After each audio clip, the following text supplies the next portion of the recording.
5.5 के बाकी के क्वेश्चन हम आपके लिए लेकर हाजिर हुए हैं। एक क्वेश्चन नंबर 7 से लेकर आज इंशाल्लाह आपको क्वेश्चन नंबर 10 तक आपको करवा देंगे। तो इसका क्वेश्चन नंबर 7 आपके पास जो है वो है, हमीद ने खर्च किए 13 रुपीज़ 50 पैसा, यानी कि 13 रुपये 50 पैसे आउट ऑफ एनी इनकम, अपने इनकम में से। कितनी इनकम थी उनकी? Of 20 rupees. उसकी अपने इनकम में से 20 रुपये उसकी इनकम में थे, उसे 13 रुपये 50 पैसे खर्च कर दिए। ठीक है, उसके बाद वो बोल रहा है कि एंड इकबाल स्पेंड, और इकबाल ने खर्च किए 18 रुपीज़ 18 रुपये। उसकी इनकम कितनी थी? 32 रुपीज़, यानी कि अपनी 32 रुपीज़ इनकम में से 18 रुपये वो खर्च कर चुका है। अब आपने क्या करना है? Who spend more with regard of his income. अब आपने बताना है इन दोनों में से किसने ज़्यादा खर्चा किया है अपने इनकम का। तो सबसे पहले करना क्या है, आपने इन दोनों की अलग अलग से रेशो निकालना है। पहले निकालना है रेशो हमीद की इनकम का और हमीद के जो भी उसने खर्चा किया है उसका, हमीद ने जो स्पेंड किया है, खर्च किया है उसका और उसकी इनकम का। पहले ये निकालना है, उसके बाद हमने इकबाल का निकालना है। और जब ये दोनों का निकाल लेंगे उसके बाद हम इन दोनों का कंपैरिजन करेंगे। ठीक है, तो सबसे पहले करते हैं स्टार्ट। हम सबसे पहले लिखेंगे रेशो बिटवीन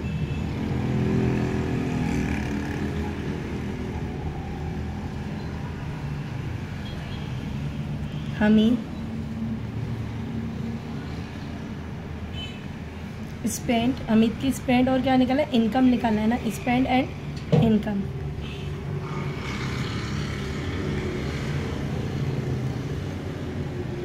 तो सबसे पहले देखना है हमीद कितने स्पेंड, खर्चा कितना किया हमीद ने खर्चा किया है 13 रुपीज़ 50 पैसा। ठीक है, अब हमने रेशो लगाया, रेशो का साइन आपको पता ही है, हमने पहले बता दिया आपको ये रेशो है। और कितने रुपए थे उसके पास? उसकी इनकम कितनी थी?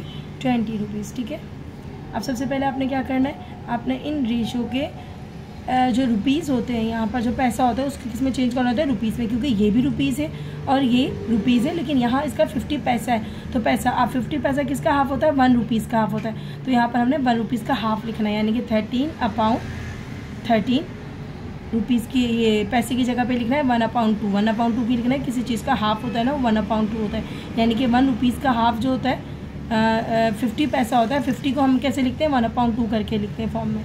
ठीक है, अब यहाँ पर हमने इसको यहाँ लिख दिया। अब इसको सही फॉर्म में लेकर आ जाते हैं। 13 2 से क्या होता है? 26 और 1 क्या हो जाएगा? 27। 27/2। दोबारा देख लो, 2 13 से, या 13 2 से 26, 1 प्लस कर लो, 27/2 कर लो, और रेशो आ गया 20। ठीक है, अब करना क्या है, आपने ये देखना है कि नीचे यहाँ बेस में जो है कोई नंबर हम कैंसिल कैसे कर सकते हैं। मैंने आपको पिछले वीडियो में बताया था कि कोई ऐसा टेबल जो दोनों को कैंसिल करता हूँ, लेकिन यहाँ तो ये अपाउंड में और ये अपाउंड में नहीं है। तो सबसे पहले इसको अपाउंड की फॉर्म में लाना पड़ेगा, और अपाउंड की फॉर्म में लाने के लिए इसके नीचे हमने 1 का इजाफा करना पड़ेगा। किसी भी नंबर के नीचे अपाउंड में 1 होता है जो नज़र नहीं आता। 2 और 1 का हम निकालेंगे एलसीएम, और एलसीएम निकालना आपको आता है। एलसीएम निकलेगा 2 1 का 2 ही निकलेगा। ठीक है, जब नीचे 1 होना तो एक ही एलसीएम निकलता है, 2 निकलता है। अब जो एलसीएम के नंबर होते हैं ना, वो यहाँ ऐसे करके आपको मेथड बता देती हूँ। एलसीएम के नंबर यहाँ लिख देते हैं। ठीक है, जो भी एलसीएम के नंबर आते हैं। अच्छा, ये एलसीएम के नंबर से कट गए, और यहाँ क्या बच गया आपके पास? आपके पास यहाँ बच गया 27। और 22 से कितना होता है? ये 1 से तो कट नहीं सकता ना, तो 22 से कितना होता है? 40। ये हो गई रेशो। तो हमारी जो रेशो बिटवीन हमीद की खर्चा और हमीद का जो इनकम थी उसमें आ गया 27/40। अब बेटा इसको आप इस फॉर्म में भी लिख सकते हैं, एक ही बात होती है। मैंने आपको पहले बताया होगा कि रेशो का मतलब ही अपाउंड होता है, तो 27/40 करके भी आप इसको लिख सकते हैं। अब इसी तरीके से आपने इकबाल का निकालना है। तो हम यहाँ जो सेकंड में लिखेंगे रेशो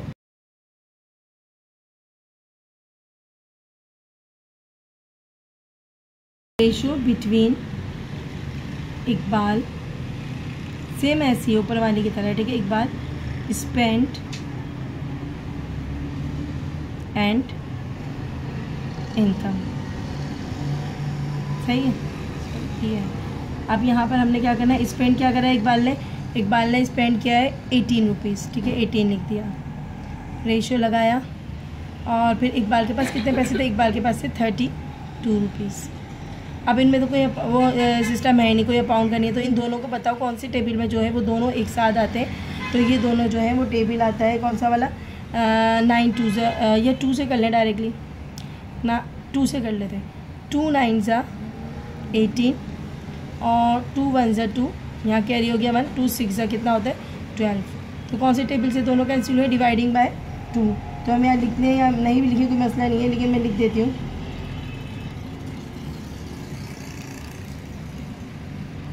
2 के टेबल से ये दोनों डिवाइड हुए, तो यहाँ पर आ गया 9/16, या इसको इस फॉर्म में लिखते हैं तो क्या लिखेंगे 9/16। अभी तक तो यहाँ ख़त्म हुआ है, लेकिन अभी जो है इन दोनों का ये आंसर और इस आंसर का क्या बाकी है, इस आंसर का बाकी है जी आपस में कंपैरिजन करना है कि इनमें से किसने ज़्यादा पैसे खर्चे किए हैं। ठीक है, तो अब सबसे पहले क्या करेंगे, आप उतारेंगे यहाँ पर 27। तो यहाँ पर सबसे पहले लिख दें रेशियो बिटवीन, यहाँ पर लिखेंगे रेशियो बिटवीन स्पेंड एंड, अच्छा जी यहाँ लिखेंगे now by comparing, now by comparing both of side, both ratio. ठीक है, बोथ रेशियो क्या है, सबसे पहले हम उठाएंगे 27/40 और दूसरा क्या है 9/16। ठीक है, अब ये दोनों में से कौन सा नंबर जो है बड़ा है जी, ये वाला जो नंबर अभी बड़ा है। अब हम देख लेंगे क्योंकि अपाउंड की फॉर्म में और ये 40 अपाउंड में बड़ा है, तो अब इन दोनों का निकालेंगे एलसीएम, 40 का और 16 का एलसीएम निकालेंगे, क्योंकि अभी एक टेबल में तो दोनों कट नहीं सकते ना। तो जब अपाउंड की फॉर्म होती है तो दोनों का एलसीएम निकालते हैं। ठीक है, अपाउंड की फॉर्म में अगर दोनों का एलसीएम निकालते हैं तो एलसीएम निकालना अगर आपको आता होगा तो मैं आपको यहाँ बता देती हूँ। एलसीएम निकलेगा इसका, चले मैं निकाल के दिखा देती हूँ आपको।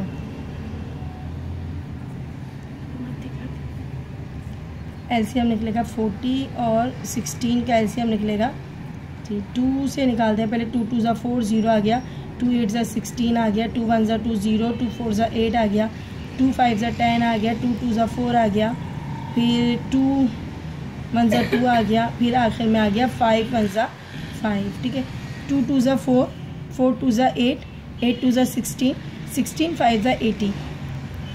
ठीक है, चलिए यहाँ भी कर देते हैं। 2 2 ज़ा 4, 4 2 ज़ा 8, 8 2 ज़ा 16, 16 5 ज़ा क्या हो गया 80। ठीक है, अब हमने देखा इन दोनों का एलसीएम क्या निकलता है 80 निकलता है। अब 80 जो होता है ना, आपको क्या करना है, इसके साथ भी छोटा करके ऐसे इधर लिख देना है और इसके साथ भी लिख देना है। ठीक है, पेंसिल से लिख देना, कोई मसला नहीं है। अब हम इन दोनों को क्या करेंगे, अब हमने देखा हम इसका एलसीएम हमने 80 निकाल दिया है, तो हम क्या करेंगे, सबसे पहले 80 को हम यहाँ लिख देते हैं इस फॉर्म में, यहाँ पर नीचे लिख देते हैं, यहाँ पर भी लिख देते हैं कि वहाँ में आंसर देना है ना। अब हमने करना है क्या है, अब हमने ये करना है 41 ज़ा 40, 42 ज़ा 80, 27 2 ज़ा कितना होता है 27 2 ज़ा होता है 54। ठीक है, अब 80 ना भी लिखो तो कोई फ़र्क नहीं पड़ता, मसला नहीं है। 16 1 ज़ा 16, 16 5 ज़ा 80, 9 5 ज़ा कितना होता है 45। अभी भी ये बड़ा है और ये छोटा है, दोनों का बेस सेम करने के लिए हमने ये करा और कुछ नहीं करा। आपका ये अभी भी बड़ा है, तो यानी कि हमीद, पहला वाला कौन था हमीद, हमीद की इनकम जो है ज़्यादा है। ये साइन जो होता है ना ग्रेटर देन होता है, क्या होता है ग्रेटर देन, यानी कि हमीद की तरफ है इसका फेस, तो इसका मतलब है हमीद की इनकम जो है वो क्या है ज़्यादा है। तो आप लिख दोगे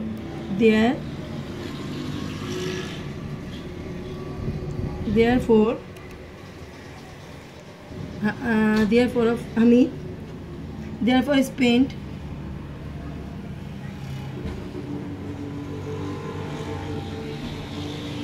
of Hamid। अब विद रिगार्डेड ये ऊपर से पूरा उतार लेना, कोई मसला नहीं है, लेकिन हम सिर्फ हमीद भी लिख के आंसर लिख सकते हैं। With regard to his income.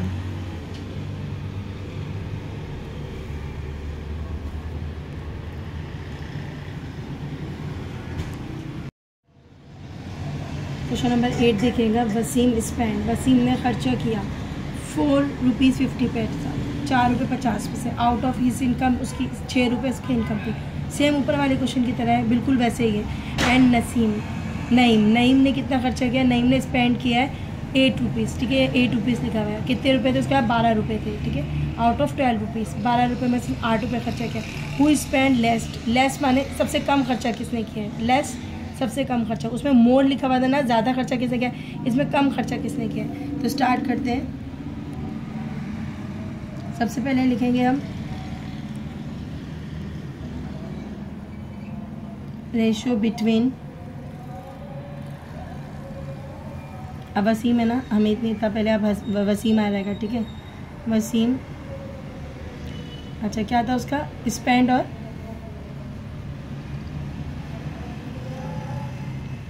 Spend and क्या था उसका जी इनकम, इसके दरमियान उसको रेशियो बनाना है, रेशियो बनानी है। तो रेशियो में सबसे पहले 450, ठीक है, रेशियो सॉरी 450 नहीं है, 4 रुपीज़ 50 पैसा है, सॉरी यहाँ 4 रुपीज़ 50 पैसा है, ये याद रखिएगा, ये पॉइंट लगाना ज़रूरी है, ठीक है, पॉइंट लगाओ यहाँ पर।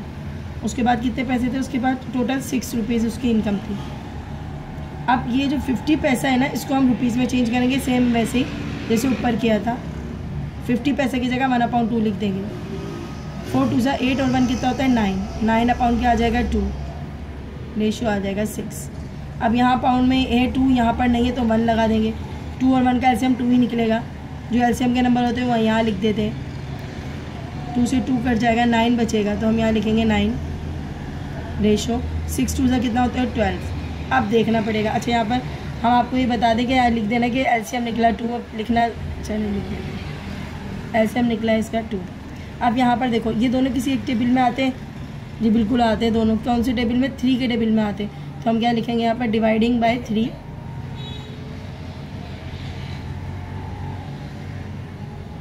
बोथ साइड भी लिख देना। 3 3 से क्या होता है 9 और 3 4 से क्या होता है 12। तो इसका रेशो क्या निकला है 3:4। क्यों, क्योंकि अब ये मज़ीद और सॉल्व नहीं हो सकते, इसका मतलब है 3:4। आप इसको इस फॉर्म में भी लिख सकते हैं 3/4, ठीक है, एक सॉल्व हो गया। अब दूसरा भी बिल्कुल इसी तरीके से, अभी हमने वसीम का निकाला है तो अब हम लिखेंगे यहाँ पर, हम निकालते हैं, लाइन ड्रॉ करते हैं और हम यहाँ पर लगाते हैं रेशियो बिटवीन, अच्छा नहीं, अब इसमें स्पेंड इसने क्या किया है और इसने इनकम क्या की है। इसकी इनकम थी, पहले इसका स्पेंड देखते हैं, इसका स्पेंड था 8 रुपये खर्चा किया है और कुल इनकम है इनकी 12 रुपीज़, ठीक है। रेशियो लगाओ यहाँ पर। अब करना क्या है, अच्छा जी, अब ये तो अकाउंट में है ही नहीं, तो बहुत सिंपल है, इसमें तो कोई मसला ही नहीं है।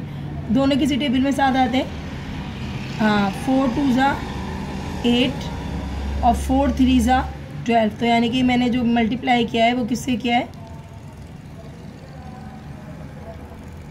बाय 4, यानी कि 4 से मैंने इनको मल्टीप्लाई करा है, कटवाया है, कैंसिल करा है, कुछ भी लिख सकते हैं। और इसका आ गया रेशो 2:3 आया, या 2/3 करके भी आप इसको लिख सकते हैं, ठीक है। अब इसका लास्ट स्टेप पता करना है कि दोनों में से किसने ज़्यादा खर्चा किया है। तो लास्ट स्टेप रह गया है और लास्ट स्टेप आप कर लेते हैं यहाँ पर। नाउ बाय कंपेयरिंग क्या लिखेंगे,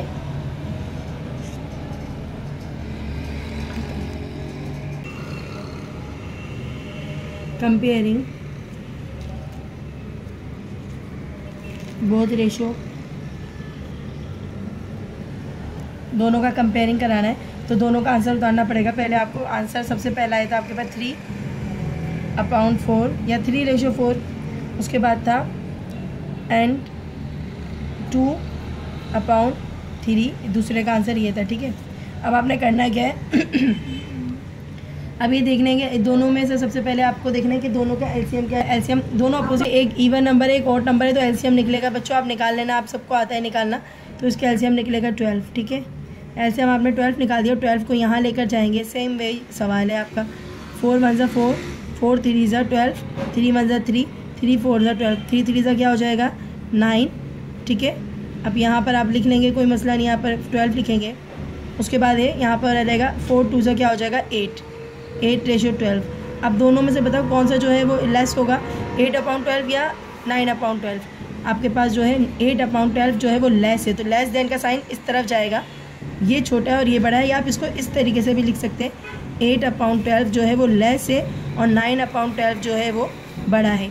आपकी मर्ज़ी, दोनों में से किसी सूरत में भी लिखें, या आप आंसर ये भी लिख सकते हैं कि हु स्पेंड लिखा हुआ है, हु की जगह पे क्या लिखेंगे हम, सेकंड हमारे पास कौन सा था, नाइम स्पेंड लेस, नाइम स्पेंड लेस।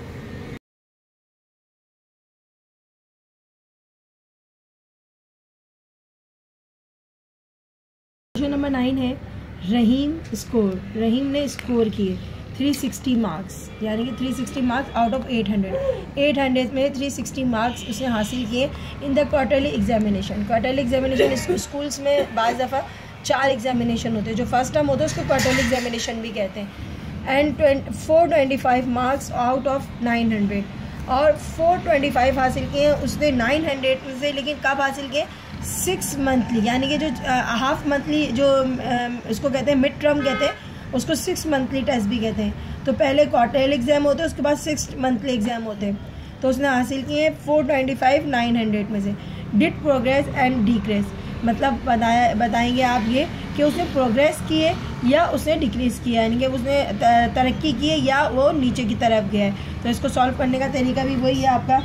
सबसे पहले लिखेंगे ratio between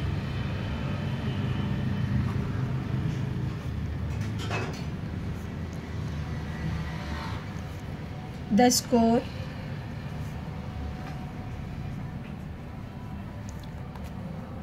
and total examination, total marks of रहीम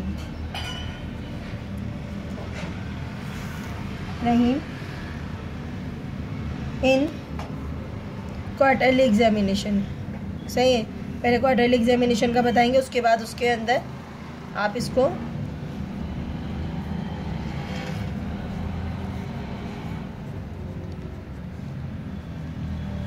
ये हो गया क्वार्टरली एग्जामिनेशन। तो सबसे पहले आप देखेंगे उसने कितने नंबर लिए? 360 कितने में से लिए जी? 800 में से लिए। अब इनमें से कौन सी चीज़ जो है वो कॉमन है? सॉरी 800 में से लिए उसने। 360 कितने में से लिए? 800 में से। अब इन दोनों को कोई टेबल कैंसिल करा है, उससे पहले हम ऐसा करते हैं, जो दोनों साइड पे 0 है ना, ये काट के थोड़ा नंबर छोटा कर देते हैं, ठीक है। अब यहाँ पर 36 हो गया, यहाँ पर 80 हो गया। अब दोनों किस टेबल में आते हैं? दोनों आते हैं 9 के टेबल में दोनों आते हैं। चलो 4 के देते हैं, 4 के टेबल में 4 9 ज़ा 36, ठीक है। 4 2 ज़ा 8 0। अच्छा 4 के टेबल में ही दोनों आते हैं। अब ये दोनों मज़ीद नहीं सॉल्व हो रहे, इसका मतलब है पहला वाला जो रेशो है वो बन गया 9/20, या ये कह सकते हैं, या हम ये लिख सकते हैं 9/20। सही है।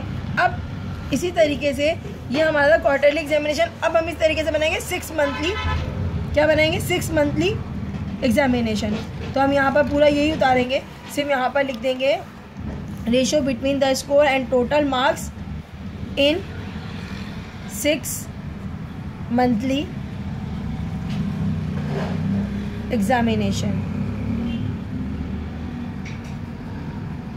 ठीक है, एग्जामिनेशन। अब यहाँ पर सबसे पहले क्या है? 900, 425 में से लिया उसने, कितने लिए? 425 लिए, 900 में से लिए, ठीक है। अब इन दोनों को जल्दी से करते हैं, कौन सी टेबल में दोनों साथ आते हैं? दोनों किस टेबल में साथ आएंगे? छोटे से छोटा टेबल निकालना पड़ेगा आपको। चलो पहले 5 के टेबल कर दें, ठीक है। 5 8 ज़ा 40, 2 ये कैरी हो गए तो हो जाएगा 5 5 ज़ा 25, ठीक है। फिर 5 1 ज़ा 5, 1 कैरी हो गया, नहीं 4 कैरी हो गया, और 5 8 ज़ा 40, फिर आ गया 0।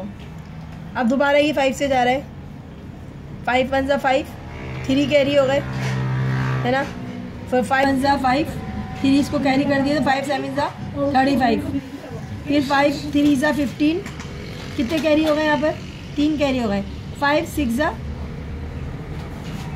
30, 17 और 36, रेशो आ गया 17/36। अब इसको हम किस फॉर्म में लिख सकते हैं? हम इसको ऐसे भी लिख सकते हैं 17/36, ठीक है। ये आपका एक और आपके 2 आंसर आ गए। अब हमने करना क्या है? कंपेयरिंग करना है। तो हम क्या लिखेंगे? नाउ जी। अब हम लिखेंगे यहाँ पर, मेरे पास जगह नहीं है, साइड पे ही देख लेते हैं। नाउ आखिरी स्टेप है, now comparing quarterly examination and 6 monthly examination. तो ये पूरा यहाँ लिख देते हैं, नाउ क्वार्टरली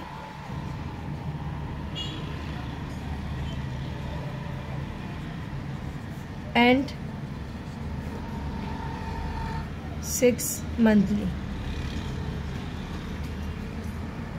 एग्जामिनेशन। अब इनको हमने क्या करना है, कंपेयर कराना है, जब से आपको रेशो पता चलेगी। ठीक है, अब इसकी कंपेयरिंग कराने के लिए दोनों का आंसर लिखना पड़ेगा। एक आसान तरीका और भी है, वो आसान तरीका मैं आपको बता देती हूँ, इंशाल्लाह शायद आपको ज़्यादा अच्छे समझ आए। वो वाला पूरा पहले वाला बड़ा मुश्किल लग रहा था मुझे कि बच्चों को, काफ़ी बच्चे थोड़ा टफ समझते हैं उसको, लेकिन वो भी आसान होता है। अब हमने करना है, इन दोनों को कंपेयर करना है, 17/36।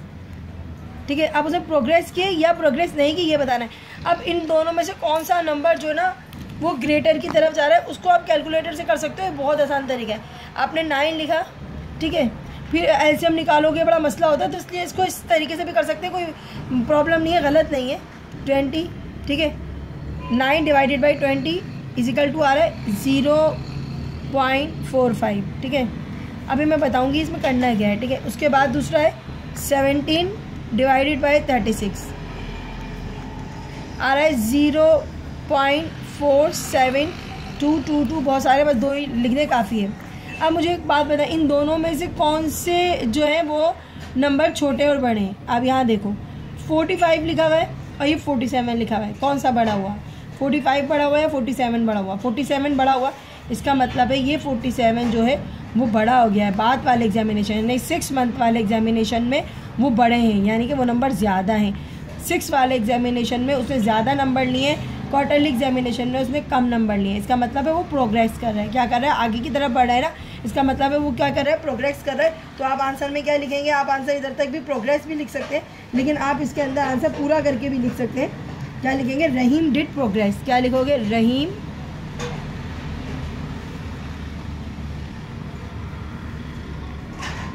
डिड प्रोग्रेस की है ना, उसने बढ़ रहा है वो आगे की तरफ। देखो ये आगे 6 मंथली में ज़्यादा नंबर आ रहे हैं, इसमें कम आ रहे हैं, तो ये ज़्यादा नंबर 6 मंथली में लाया, यानी कि उसने प्रोग्रेस की है। तो ये आपका आंसर है। आप बस कवर्ड अ डिस्टेंस, एक बस कवर करती है डिस्टेंस ऑफ 90 किलोमीटर, 90 किलोमीटर एक बस कवर कर रही है इन 3 आवर्स। 3 आवर्स में यानी कि 3 घंटे में एक बस जो है 90 किलोमीटर चलती है। एंड ट्रेन एक बस ट्रेन, अब ट्रेन क्या करती है? ट्रेन जल्दी करेगी, ट्रेन फास्ट चलती है। Train covered a distance of 124 kilometres in 4 hours. 4 घंटे में वो 124 किलोमीटर्स जो है वो तय करती है। Find the ratio between speed of the bus and train. आपने रेशो बताना है, फाइंड करना है, मालूम करना है रेशो इन दोनों के दरमियान, के दोनों में कौन सी जो है वो कितनी ज़्यादा टाइम लेती है या कितना कम टाइम लेती है कवर करने में। तो इन दोनों का आपस में रेशो बताना है। स्पीड पर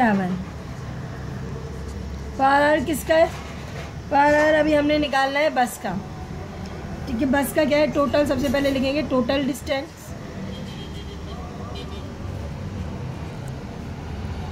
किलोमीटर में,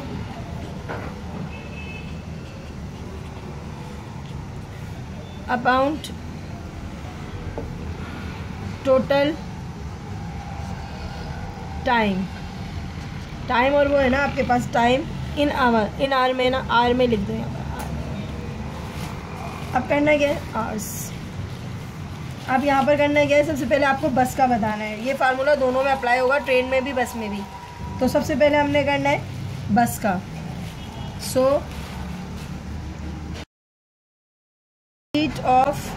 स्पीड ऑफ बस पर और कितने मिनट लेती है ना, कितने घंटे लेती है। तो सबसे पहले आपने लिखा 90 किलोमीटर डिस्टेंस करती है तय, क्योंकि ऊपर सबसे पहले डिस्टेंस लिखना है ना, 90 किलोमीटर और मीटर पूरा लिख देते हैं, 90 किलोमीटर और सेकंड में टाइम लिखना है। तो टाइम क्या आता है? कितने घंटे में? 3 घंटे में। ठीक है, अब इन दोनों को कैंसिल कर लो, इजीली हो जाएगा। कैसे कैंसिल करेंगे? मैं दूसरा पेन यूज़ करती हूँ। 3 1 जा 3, 3 3 जा 9 और 0 का 0, 30 किलोमीटर यानी कि पर आवर, 1 घंटे में। 1 घंटे में कितना करती है वो? तो 1 घंटे में वो तय करती है 30 किलोमीटर पर आवर 1 घंटे में। अब इसी तरीके से आप देखोगे यहाँ पर ट्रेन, तो अब हम क्या लिखेंगे, सो ऑफ ट्रेन पर आवर। अब 1 घंटे में बस कितना चलती है इससे पता चल जाएगा, ट्रेन कितना चलती है, सॉरी टोटल डिस्टेंस कितना था 124 किलोमीटर, 124 किलोमीटर। और उसके बाद क्या लिखना था, टोटल टाइम कितना था 4 आवर्स। तो आप जल्दी से कैंसिल कर दें। कैंसिल करने के बाद आपको पता चल जाएगा कौन जो है 1 घंटे में कितना फासला तय करता है। 4 1 जा 4, ठीक है, 4 3 जा 12, 4 1 जा 4, 31 किलोमीटर। ये 1 घंटे में 31 किलोमीटर। अब आपको सामने से नज़र आ गया कि एक बस जो है वो 1 घंटे में 30 किलोमीटर चलती है, 1 घंटे में, सही है। और एक जो है ट्रेन वो 31 आवर्स में टाइम लेती है, उसकी स्पीड इतनी है। अब हम करते हैं आगे, यहाँ पर सिर्फ रेशो बिटवीन मालूम करना है, तो आप क्या लिखेंगे, रेशो बिटवीन स्पीड, क्या लिखेंगे आप, ratio between speed of train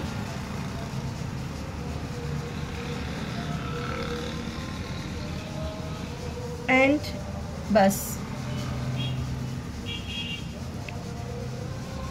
in kilometre भी लिख सकते हैं, किलोमीटर 30 किलोमीटर यहाँ लिख देते हैं, चले 30,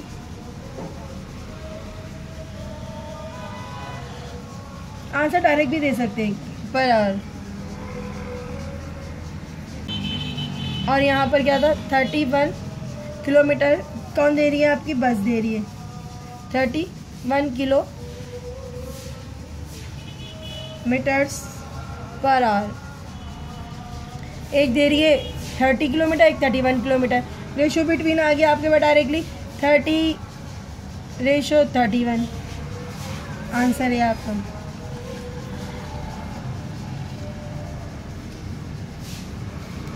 उम्मीद है क्लास आपको ये एक्सरसाइज समझ आ गई होगी, और अगर आपको समझ आ गई तो ज़्यादा से ज़्यादा लाइक करें और अपने दोस्तों में शेयर करें ज़्यादा, ताकि ये चैनल की वजह से और लोग भी और बच्चे भी फ़ायदा उठा सकें। इंशाल्लाह अगली एक्सरसाइज के लिए इजाज़त दीजिएगा। अल्लाह हाफ़िज़, अपना बहुत ख्याल रखें।